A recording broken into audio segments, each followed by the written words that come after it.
Les organitzacions professionals agràries de la Comunitat Valenciana, amb el suport de cooperatives agroalimentàries, han convocat una tractora de manifestació per València entre la plaça Sant Agustí i la plaça del Temple, enfront de la delegació del govern, aquest divendres 25 de febrer. Aquesta mobilització es convoca davant la crítica situació que pateixen els productors sota el lema SOS per la supervivència del camp valencià, i serà el preludi valencià a la gran manifestació convocada pel món rural en l'estat espanyol el pròxim 20 de març. Algunes de les reivindicacions són el compliment estricte i rigorós de la llei de la cadena alimentària, mesures extraordinàries per alleugerar l'escalada de costos de producció agrícoles i ramaders, fixació d'estratègies de lluita i compensació per danys de plagues i malalties, entre altres reivindicacions.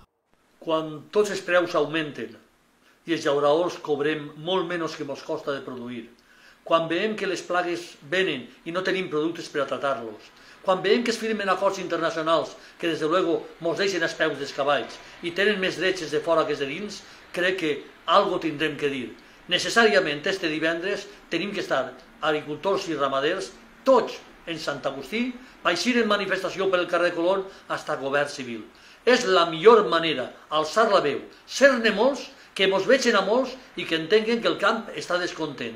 Tota Espanya està eixint al carrer i València, la Comunitat Valenciana, Alejandro, València i Castelló no podem ser menys. Així és que el divendres espere a tota la gent i demostrar clarament que això va mal, el caqui va mal, la taronja va mal i molts sectors agrícoles i ramaders van mal.